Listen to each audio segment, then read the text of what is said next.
Good Monday morning. The world waking up to some sad news from the Vatican. Pope Francis has died. It's April 21st. This is today.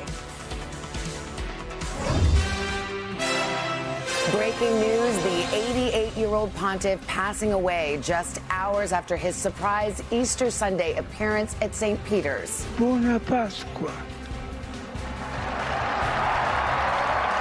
Blessing and greeting the faithful in the square, exchanging Easter wishes inside the Vatican with Vice President J.D. Vance. Church bells ringing throughout Rome and around the world upon the news. This morning, we'll remember the man known as the People's Pope and the historic milestones and changes he led during 12 years as the leader of the world's 1 billion Catholics. Plus, what's next for the Church, the ancient rites and rituals of mourning one Pope and choosing his successor. Today, Monday, April 21st, 2025.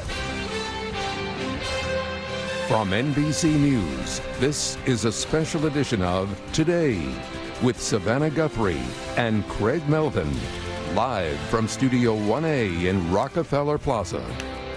Hi, everybody. Good morning. Welcome to Today. It is Monday morning. It's nice to have you with us, and it's good to have you home, Craig. Thank you for being back here. Yeah, it's good to be back. Wish I was back on a happier morning. Sad news to report, of course, overnight, the passing of the 88-year-old pontiff. Yeah, and let's go live now to the Vatican. A large crowd gathering to mourn and remember Pope Francis. The Vatican announcing the 88-year-old's death overnight.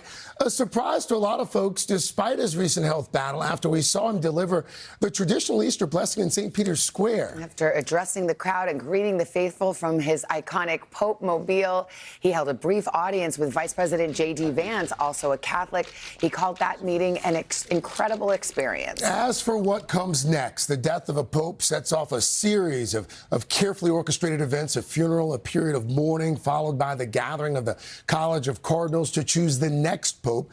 That, of course, known as the Conclave. We've got complete coverage this morning from the Vatican to here at home. Let's get started with NBC's Ann Thompson, who has covered the Catholic Church for years for us. Ann, good morning. Good morning, Savannah. This is very sad news out of the Vatican, and of course a surprise to many people because we had seen the Pope throughout Holy Week.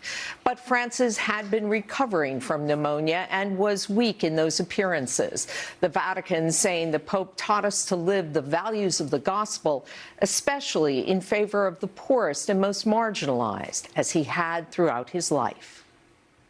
This morning's sadness that Pope Francis' papacy has come to an end. The 88-year-old passing away early this morning after an extended illness, but just one day after a surprise appearance on Easter Sunday.